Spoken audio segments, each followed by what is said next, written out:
Before we get too far into this video, I just want to quickly apologize for not being able to actually properly cover both these post games after they happened, the day after. I've just been very busy lately and I haven't had time really to be home to sit down and record a video properly, and I don't want to send you guys these subpar videos that I don't really want to make and I don't feel like making, and that I know you guys aren't going to really enjoy watching. I'd rather make the proper video that I like to make in my normal format at home, so I'm going to instead combine both of these losses to the Toronto Maple Leafs in one video and kind of talk about what I think the Jets did great against the Leafs and where I think they need to work on their matching up against the Leafs and how they can improve their overall, their just ability to match up well against the Leafs going into potentially a playoff series and whatnot as the series winds down and we get closer to the playoffs. And honestly, I'm not going to lie, both of these games might have been losses for the Jets, and that does kill, but at least in the second game we get a point out of it. So I am going to, take that into consideration as well when I'm talking, is that the Jets didn't come away pointless from this two-game series. They were able to scrape up a point in that overtime shootout loss, I should actually say,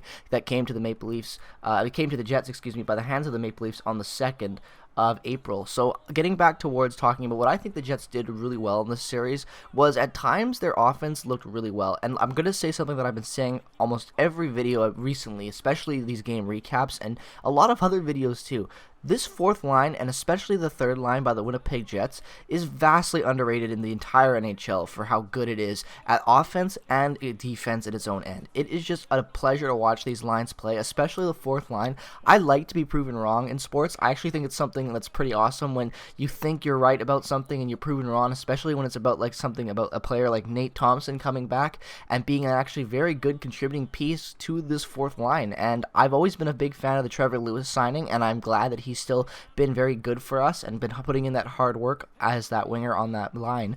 But to have Nate Thompson come in, I wasn't very happy at first with the fact that they were going to be taking out Harkins, Gustafsson, or Vesalainen even to give Nate Thompson a spot. I thought that maybe wasn't the best decision. I thought about it maybe, developing these younger guys for the future is the better option. But I gotta say, now that they're all playing on the Moose, they're playing well, and everything's starting to look good, I am not going to be as upset as I originally was because Nate Thompson's actually playing pretty damn good in my opinion. Not to mention even the GOAT of that fourth line, which is Matthew Perreault. Matthew Perreault has been fantastic this season, like one of the best fourth liners in all of hockey, without a doubt, when you look at his stats and how limited he's been able to play and how much he's been able to produce. Nate Thompson, on the other hand, I just want to point out, isn't a guy that I'm talking about that's raking in the points. He's only put up 2 goals, 2 assists in 26 games so far with the Jets this year, and for 4 points, obviously. But the thing that makes Thompson very valuable to the Jets this year is the fact that he's very reliable in the faceoff dot, it feels like at times, the clutch. He's very, capable at driving the play and keeping the play in the offensive zone.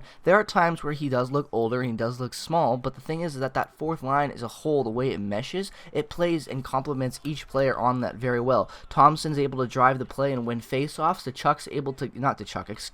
Trevor Lewis is able to go and play in the boards, get in front with the ability to score for every once in a while, and then you have Matthew Perreault, who's the finisher and the offensive gem on that line. Matthew Perreault so far this game has 7 goals, 6 assists for 13 points in 38 games. Now, while that's not anything crazy and definitely not worth a massive contract that he's on, it definitely shows really good play, and that, in my opinion, is important for the playoffs. And I think that was something that was great to see against the Leafs, is that our bottom 6 lined up pretty well against theirs, and I think that that's important in a very physical, drawn-out playoff series, and I think that that's something that Paul Maurice has really been able to do well, is get all of these lines rolling in a very equal kind of essence, and they play very well off of each other.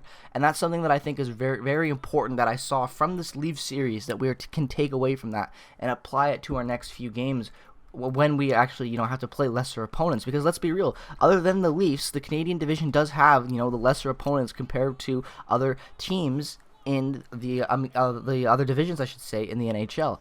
The Jets are going to be facing the Ottawa Senators on Monday, and that is going to be hopefully a game that the Jets can come in, get 2 points, and start, closing the gap again on the Leafs, because we're not that far out still. And that's something that I want to stress as well, is that the second loss especially was a shootout loss in a 1-1 tie. Like, that is something that you can't really complain about as a loss, because yeah, the Jets had opportunities to win that game, and it would have been nice to have them win, but in my opinion, they did a lot right in that second game against the Leafs. They matched up well, they played good hockey, they were physical, they kept driving the offense. It wasn't like it was a slow back and forth game. They was a high-tempo game, and both goaltenders really showed what type of level they could play on. And Jack Campbell is looking like he could be a very, very good weapon for the Leafs going forward as someone who's reliable if he can continue up his play of recently. And that's something that I think the Jets are going to have to look at as well, is that the Leafs have better goaltending and more consistent goaltending in a playoff spot than what they've had from Freddie Andersen in the past. And I know this is very early to say, don't get me wrong, goaltenders can just be like that. Look at the past,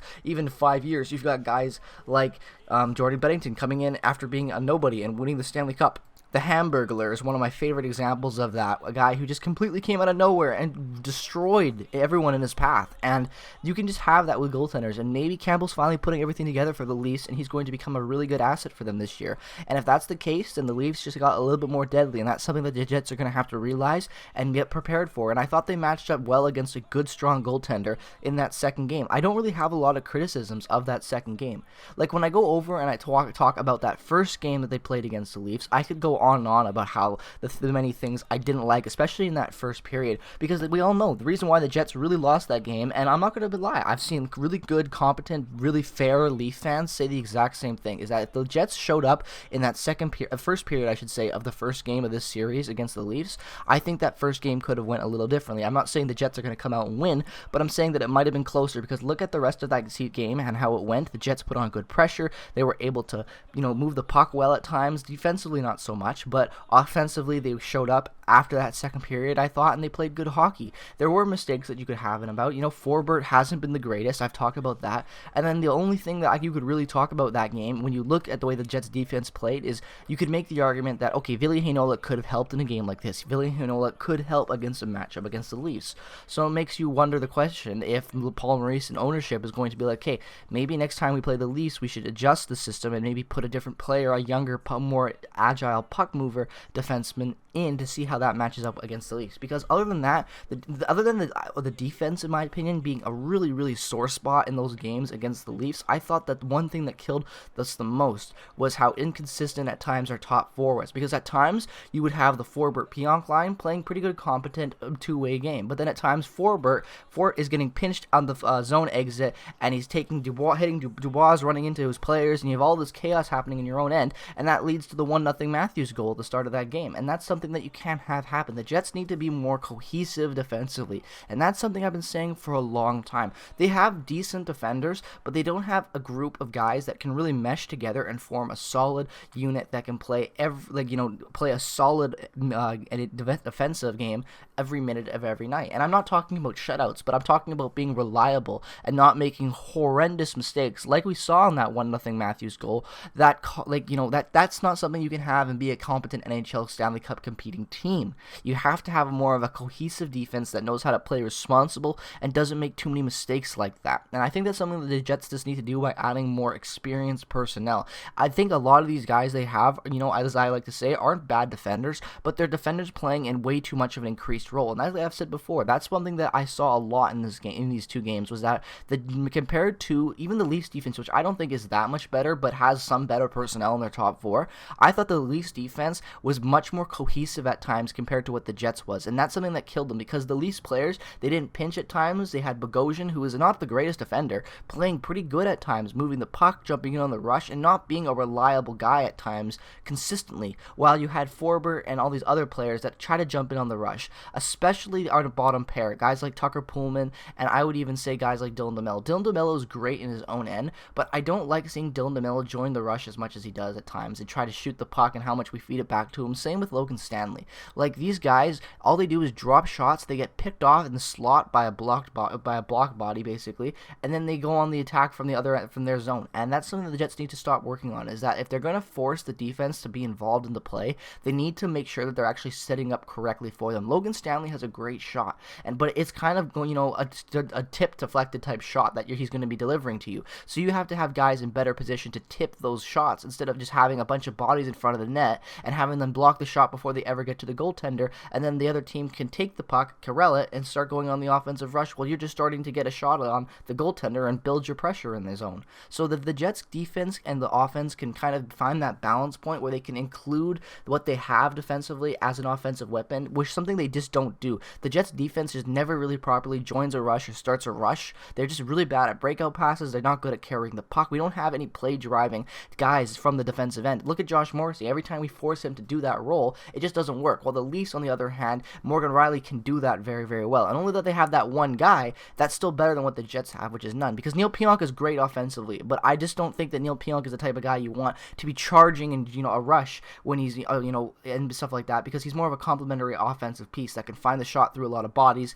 and that can really, just lay the hammer down from that line and really play offensively in his own area of the ice by the blue line. I think the Jets need to take a look at what this series was and look at it really, really hard, have the coaching system go over in the video room and look at all these little mistakes, because in my opinion, this series wasn't as bad as some Leafs fans are going to make it out to be, because this actually showed that the Jets, although they might not have the best personnel defensively compared to what the Leafs have, that they're able to offensively match up pretty well, and if they can just work as a team overall and fix these small things that I've been preaching about and that a lot of other fans have been saying about this club throughout this entire season, they can get right in there for that top spot. The Jets are a top team in the Canadian division. There isn't a question about it. The only thing that's holding them back is whether or not they can adapt with the current core that they have and properly mesh together. They're still getting very close.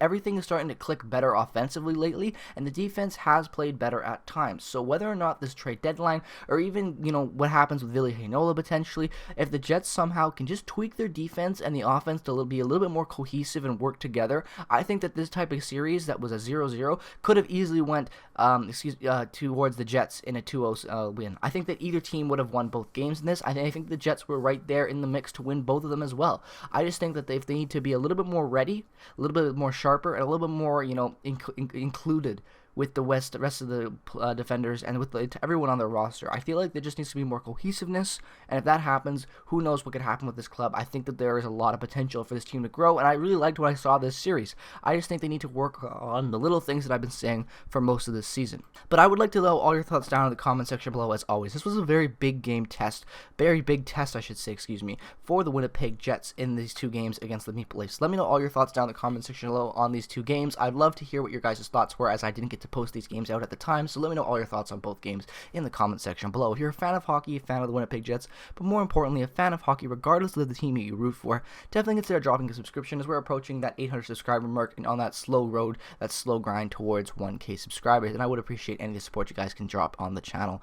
Follow my Twitter link in the description if you haven't already. Turn on notifications as well if you haven't done that already. What are you doing? I'll see you guys in the next video. Peace, love, and positivity as always. Go Jets, go.